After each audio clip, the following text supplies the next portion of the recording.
할렐루야, 우리 꽃동산교회 성도 여러분 반갑습니다.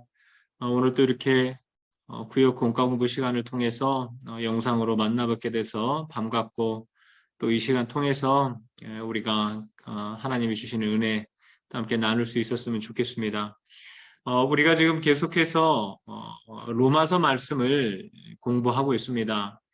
오늘은 이제 구가 유대인과 참 이스라엘 이 부분을 함께 나눌 것인데 우리가 이 시간 함께 나누면서 오늘 또 우리에게 주시는 은혜 또 우리가 살펴봤으면 좋겠습니다. 제가 잠시 화면을 공유하도록 하겠습니다.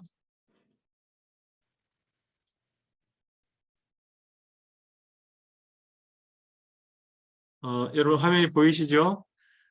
오늘 우리가 살펴볼 내용은 우리 구역 본과 9가 유대인과 참 이스라엘입니다.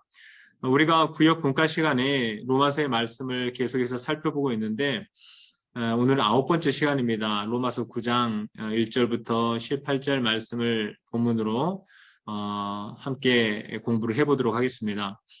오늘 본과 9가의 제목이 유대인과 참 이스라엘입니다. 여러분이 이 제목이 어떠세요? 좀 이상하다는 생각이 들지 않으십니까? 유대인과 참 이스라엘, 어떻게 보면 같은 말인 것 같기도 하고 또 어떻게 보면 다른 말인 것 같기도 하고, 과연 이것이 무엇을 의미하는가 우리가 지금부터 한번 본문의 말씀을 통해서 살펴보도록 하겠습니다. 자, 들어가기 부분 한번 읽어보겠습니다. 바울은 많은 특권을 가지고서도 복음을 거부하는 자신의 동족을 보면서 마음이 착잡했습니다. 그러나 바울은 여전히 특권이 폐하해지지 않았음을 말합니다.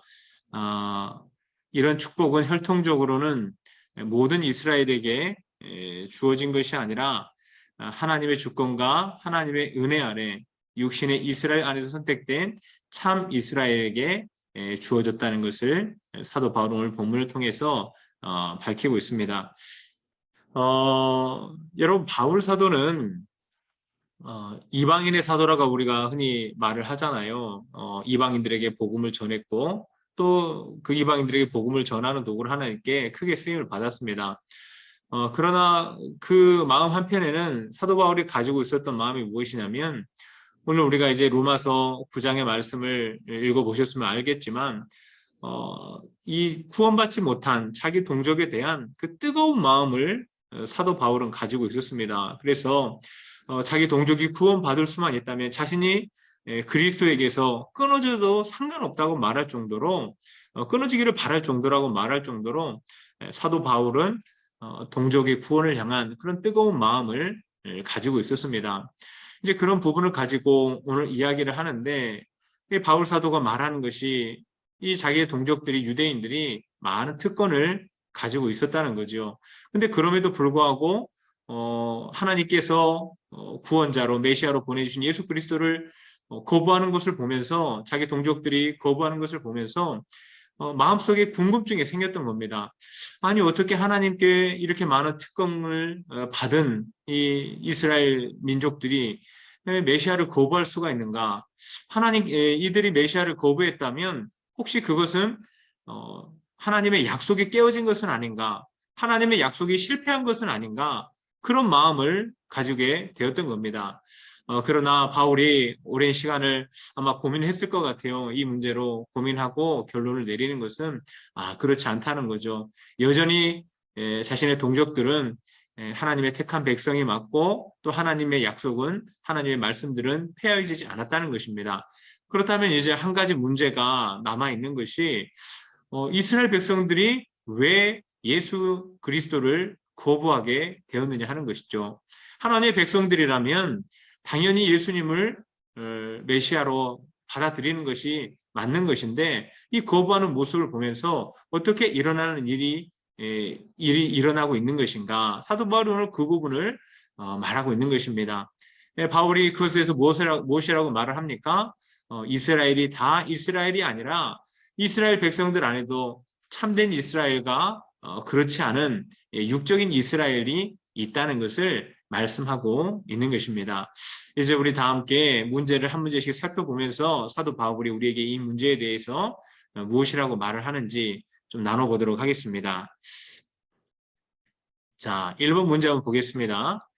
유대인들이 받은 특권은 무엇입니까? 오늘 본문 4절과 5절 말씀이죠.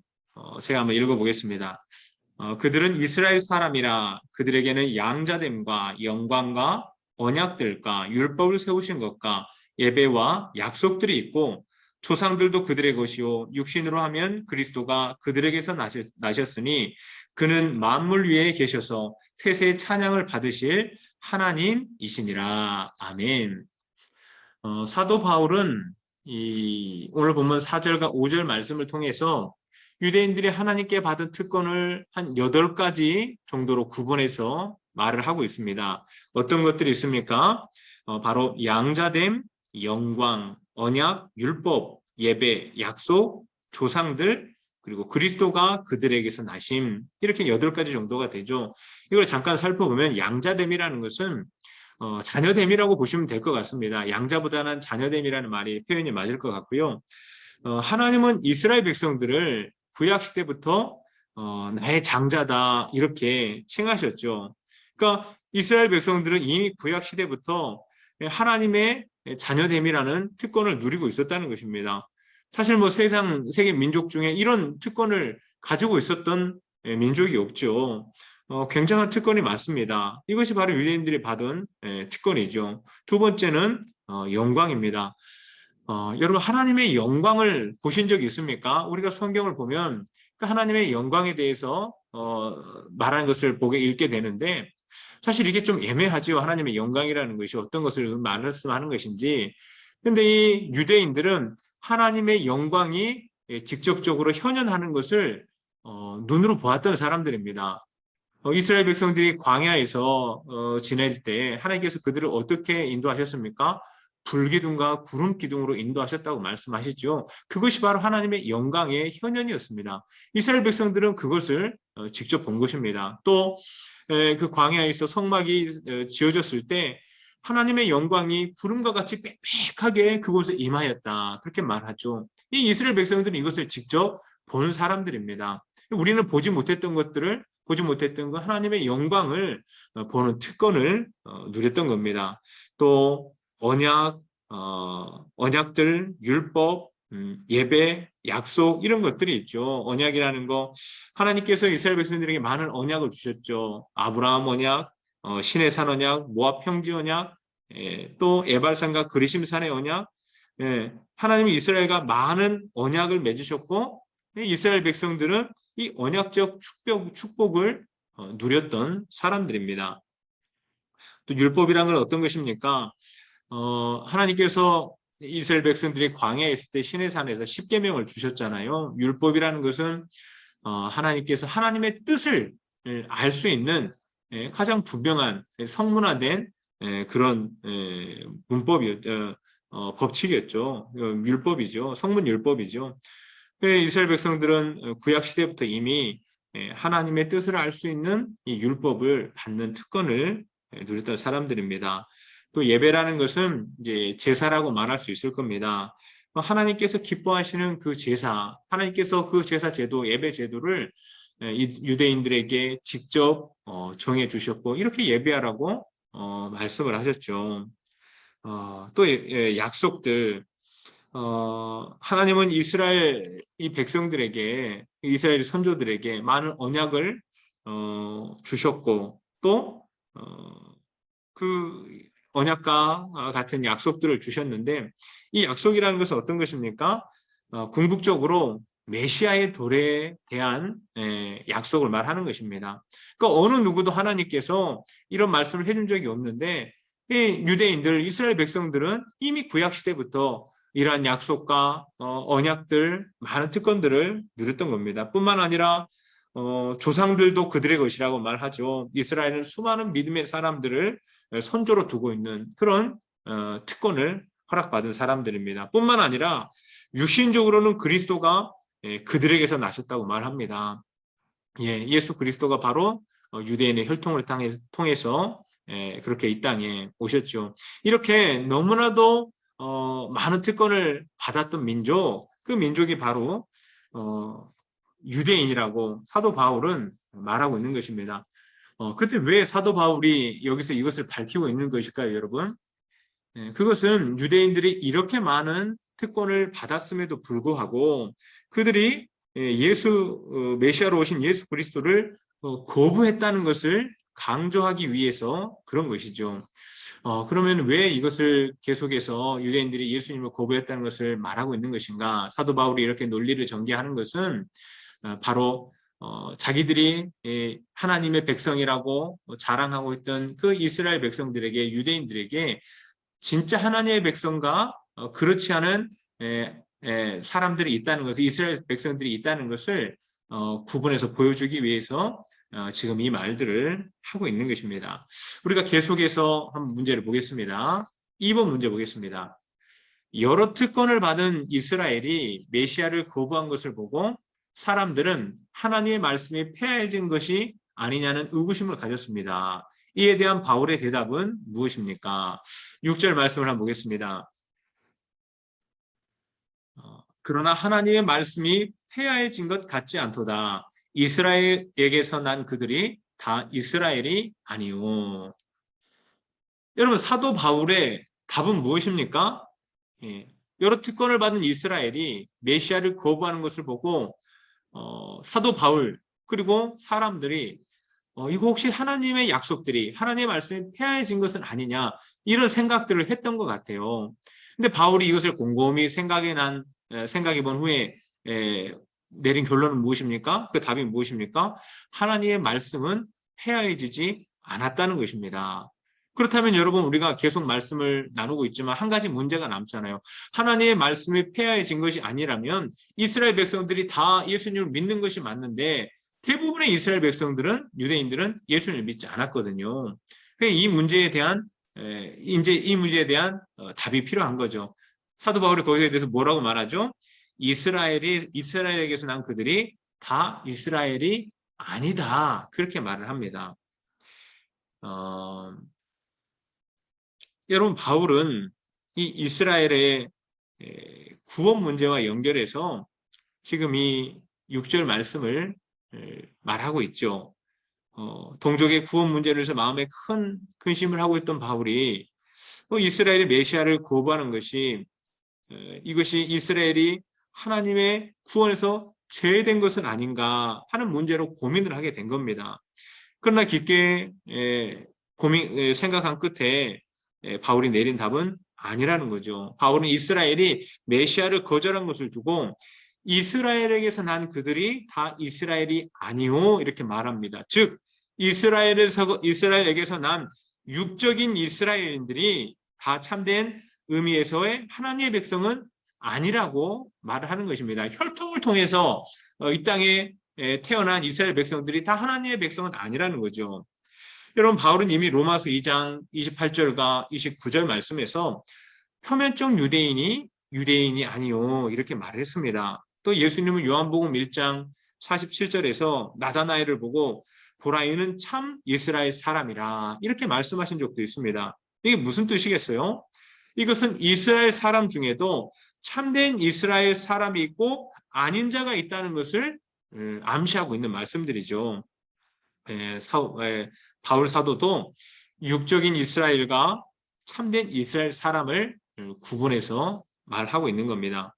대다수의 유대인들이 메시아를 거부한 것은 하나님의 말씀이, 그 약속들이 폐하해졌기 때문에 그런 것이 아니라 그들이 참된 이스라엘이 아닌 육적인 이스라엘이기 때문에 그런 것이다, 이렇게 답을 하고 있는 것입니다. 자, 그러면 참된 이스라엘 백성들이란 어떤 사람들인가? 참된 이스라엘 백성과 그렇지 않은 이스라엘 백성들, 육적인 이스라엘 백성과 참된 이스라엘 백성들, 이것을 나누는 기준은 무엇인가? 이 부분에 대해서 이제 우리가 3번 문제를 살펴보도록 하겠습니다. 3번 문제입니다. 아브라함의 씨가 다 그 자녀가 아니라 오직 이삭으로부터 난 자가 아브라함의 씨라고 말하고 있는 이유는 무엇입니까? 7절과 8절 말씀을 보도록 하겠습니다. 7절과 8절 말씀입니다. 또한 아브라함의 씨가 다 그의 자녀가 아니라 오직 이삭으로부터 난 자라야 내 씨라 불리리라 하셨으니 곧 육신의 자녀가 하나님의 자녀가 아니요 오직 약속의 자녀가 씨로 여기심을 받느니라. 네, 여러분 여기 7절과 8절의 말씀을 보면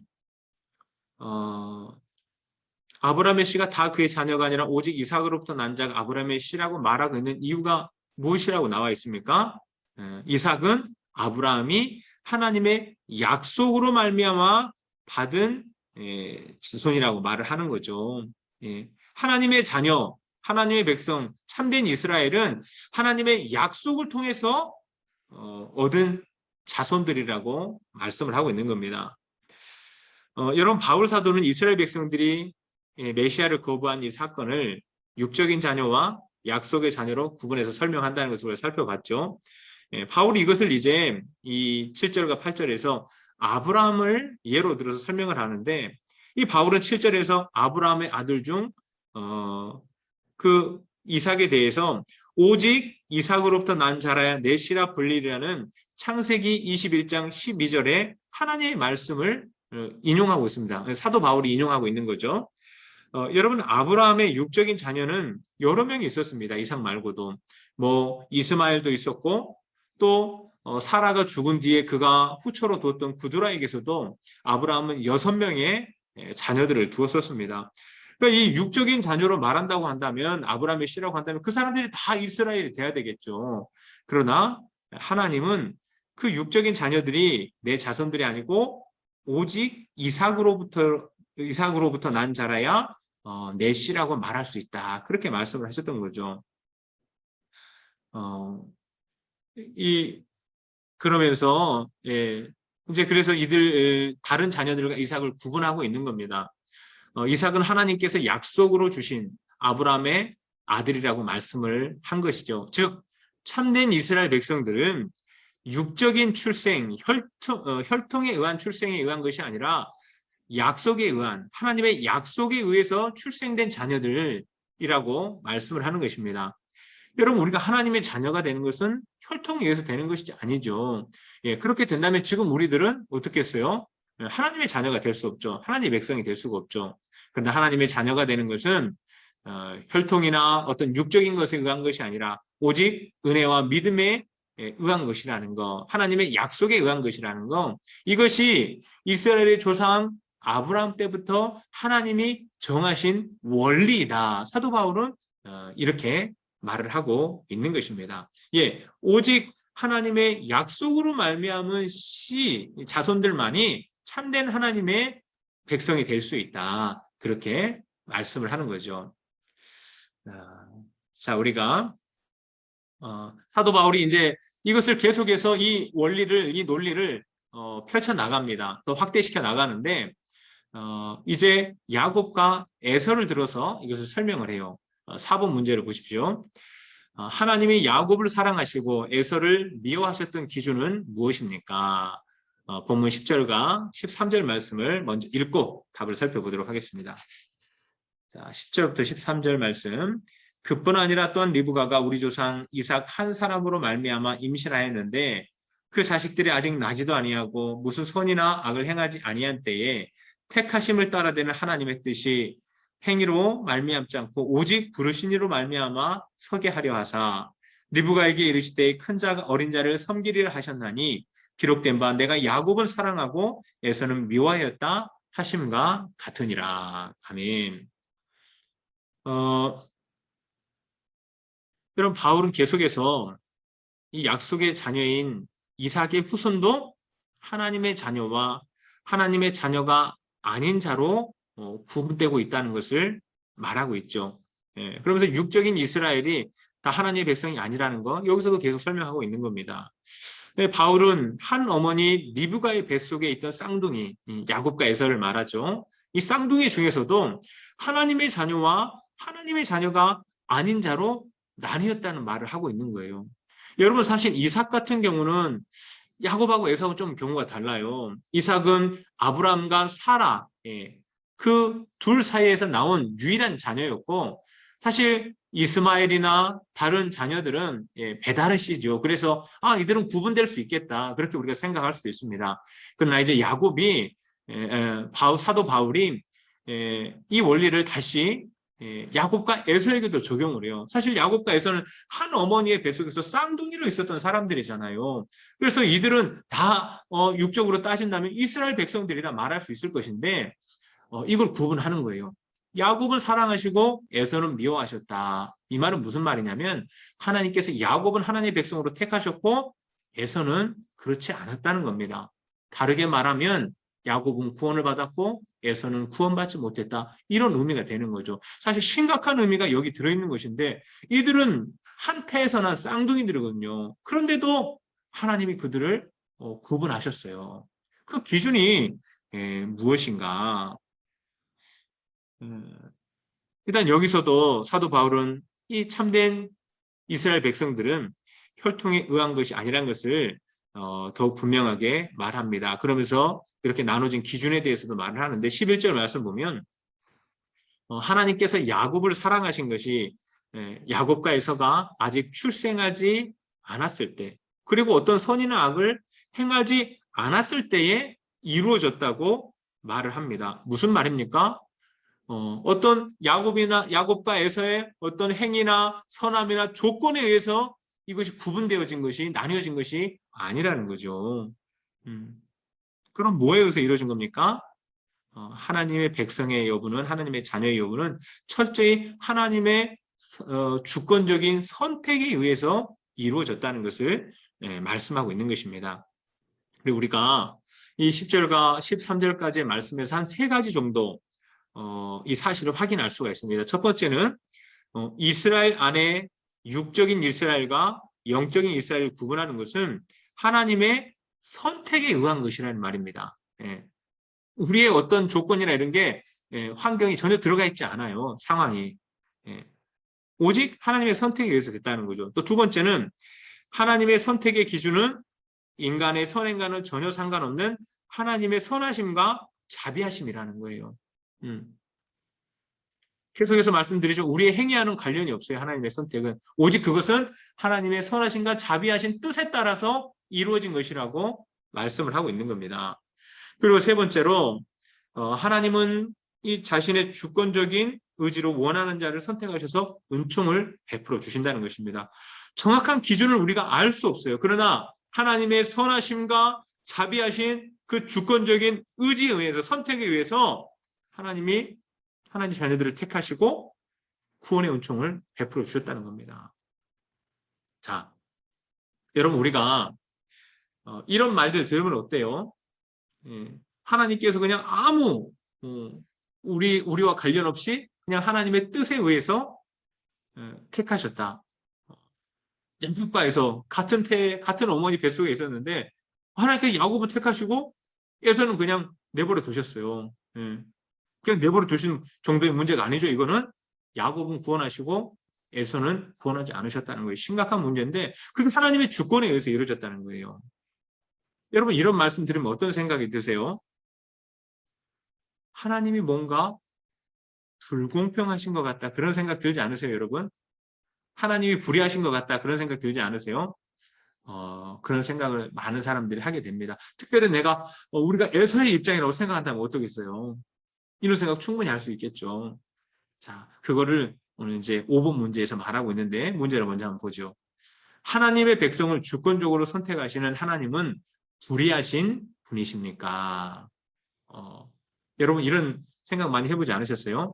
하나님이 좀 불의해 보이시고 불공평해 보이시고 저 주권적 선택이라는 거 이거 받아들이기가 우리 인간의 입장으로서는 쉽지가 않죠. 자, 사도 바울이 이 부분에 대해서 뭐라고 말하는지 한번 살펴보도록 하겠습니다. 14절부터 16절 말씀입니다. 한번 먼저 말씀을 읽어볼게요. 그런즉 우리가 무슨 말을 하리요? 하나님께 불의가 있느냐? 그럴 수 없느니라. 모세에게 이르시되 내가 긍휼히 여길 자를 긍휼히 여기고 불쌍히 여길 자를 불쌍히 여기리라 하셨으니 그런즉 원하는 자로 말미암음도 아니요 다른 박질하는 자로 말미암음도 아니요 오직 긍휼히 여기시는 하나님으로 말미암음이니라. 성경이 바로에게 16절까지죠. 네, 여기까지 보겠습니다. 자, 여러분, 우리 인간적인 시선으로 바라보면 이 하나님의 주권적인 선택이라는 것은 굉장히 어, 공평하지 않은 것처럼 보일 수 있습니다. 여러분, 만약 그렇다면 우리가 하나님께 공평과 정의를 요구하면 이 문제가 해결이 될까요? 네. 하나님 뭔가 부당한 것 같아요. 하나님 정의롭게 이 문제를 해결해 주십시오. 우리가 이렇게 하나님께 요구한다면 예서가 구원받을 수 있을까요, 여러분? 그렇지 않습니다, 여러분. 하나님이 공정하게 정의대로 우리를 대하신다면 우리는 모두 죽을 수밖에 없어요. 왜요? 우리는 모두 죄인이기 때문입니다. 하나님이 정의를 행하시면 예서가 구원받는 게 아니에요, 여러분.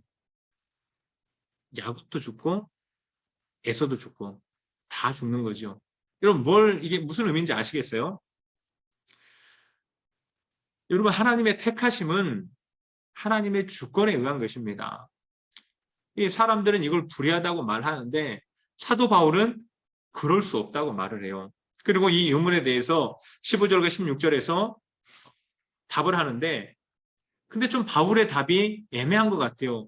하나님이 불의하시냐? 이 하나님의 주권적 선택이 불의한 것이냐? 이렇게 물었는데 사도 바울은 뭐라고 대답해요? 네. 하나님의 주권은 하나님의 주권일 뿐이다. 이런 식으로 대답을 하고 있는 거예요, 지금. 하나님은 긍휼을 원하는 자, 다른 박질하는 자, 무슨 뜻입니까? 예, 막 어떤 인간의 행위나 어떤 뭐 선함, 조건 이런 것들이 아니고 오직 하나님의 주권에 의한 것이다. 이렇게 말할 뿐입니다. 근데 여러분 이것이 애매한 답 같지만 사실 우리는 이렇게 답을 하는 게 맞는 거예요, 여러분. 무슨 말씀인가 하면 온 우주의 창조자이신 하나님의 주권에 대해서 피조물인 우리는 그 부분에 대해서 왈가왈부할 수 없다는 것입니다. 네. 우리는 하나님이 불의하다고 말씀할 수 없다는 거예요, 여러분. 하나님의 주권에 대해서. 그분이 온 우주 만물을 창조하셨어요. 네. 그분에게 당신이 불의합니다. 불공평합니다. 아니요, 우리는 이런 말 할 수 없어요. 하나님은 온 우주의 창조주신 하나님은 하나님의 주권에 의해서 모든 것을 운행해 가시는 거예요. 그러나 한 가지 우리가 안심할 수 있는 것은 무엇이냐면 하나님의 주권에서 모든 것을 행하신 하나님께서 선하신 분이고 의로우신 분이라는 것입니다. 네. 그렇기 때문에 하나님의 주권은 우리가 이해할 수 없을지는 모르지만 절대 불의하지 않다고는 말할 수 있는 겁니다. 그래서 하나님은 하나님의 절대 주권에 의해서 긍휼을 베푸셔요. 그리고 우리는 그것을 받아들이는 거죠. 네.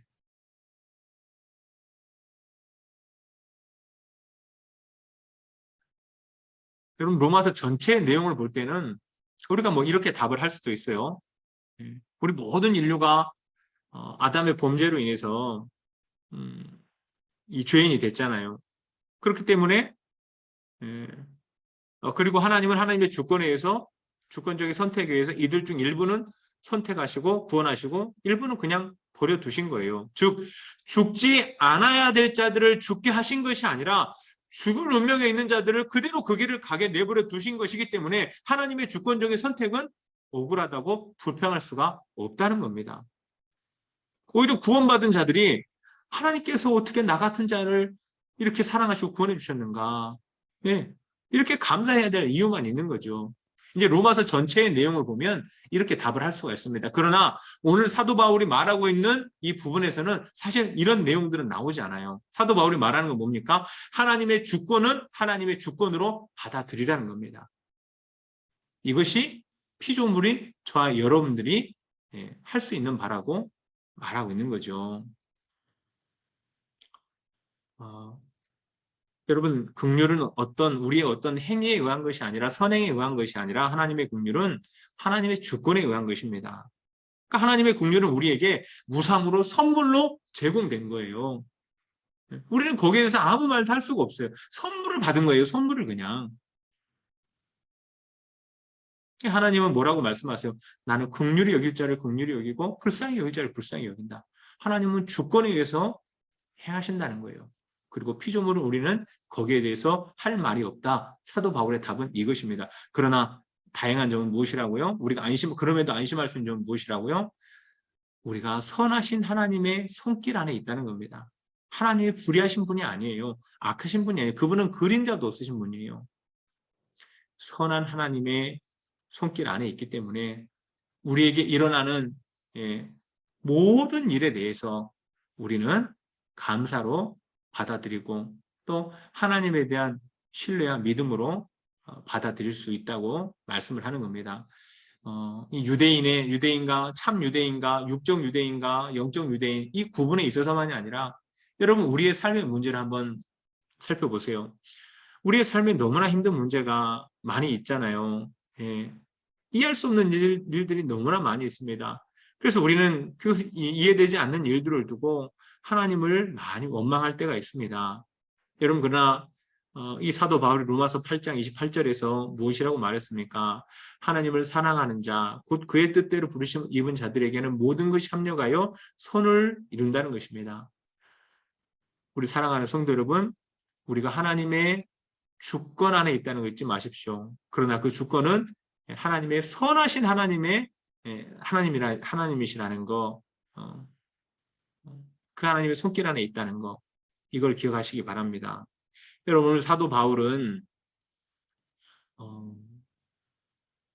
이 자기 동족들이 예수 그리스도를 받아들이지 않는 것에 대해서 심각한 고민을 가지고 있었어요. 자기 백성들이 하나님께 영원히 버림받은 것은 아닌가 이 마음에 큰 근심을 가지고 있었던 겁니다. 그러나 사도 바울이 이 하나님의 말씀들을 살피고 또 깊은 고민을 통해서 발견하게 된 것은 그렇지 않다는 거죠. 이스라엘 백성들이 하나님께 버림받은 것이 아니라는 것입니다. 그럼 이스라엘 백성들이 하나님을 받아들이지 않는다는 거, 그걸 어떻게 말하고 어떻게 받아들여야 되는가? 그것은 바로 그들이 참된 하나님의 백성들이 아니라 육적인 이스라엘 백성들이기 때문에 예수 그리스도를 영접하지 않는 것이다. 그렇게 말하는 거죠. 영적 이스라엘은 여전히 예수 그리스도를 믿고 있고 또 하나님의 자녀로서 삶을 살아가고 있다. 사도 바울은 이것을 말하는 것입니다. 그러나 이러한 선택에 대해서 사도 바울은 오늘 하나님의 주권을 가지고 설명을 했습니다. 여러분 하나님의 주권이라는 것은 사실 우리가 어떻게 설명할 수 있는 게 아닙니다. 그것은 우리가 믿음으로 받아들여야 되는 것이죠. 우리가 오랜 시간이 지난 뒤에 아니면 이 땅을 떠나서 하나님 나라에 가게 될 때 하나님께서 그때 왜 그렇게 행하셨는지 우리는 그때가 되어서야 알게 될 것입니다. 그러나 여러분 지금 당장 이해할 수 없는 일들이 내 삶에 내 주변에서 일어나고 있다고 할지라도 여러분 낙심하지 마시고 절망하지 마시기 바랍니다. 왜요? 우리 하나님은 선하신 하나님이시기 때문에 언제나 선을 이루기 위해서 우리의 삶을 주권적으로 이끌어 가신다는 거 이것을 기억하시고 모든 일들 가운데서 나는 하나님의 손길 안에 있다. 선하신 하나님의 손길 안에 있다. 이것을 깊이 되새기시고 힘들고 어려울 때마다 다시 한번 이 로마서 9장으로 돌아와서 말씀들을 붙잡으시고 또 힘을 얻으시고 승리하시는 우리 성도님들 될 수 있기를 주님의 이름으로 축원드립니다. 예, 오늘 이 성역 공부는 여기까지 하도록 하고요. 한 주간 오늘 배운 말씀들 붙드시고 또 삶에 적용하시면서 하나님의 은혜를 더 깊이 깨달으시기 바라고 또 건강한 모습으로 다음 주에 만날 수 있게 되기를 기도하겠습니다. 자, 수고하셨고 다음 주에 만나겠습니다. 감사합니다.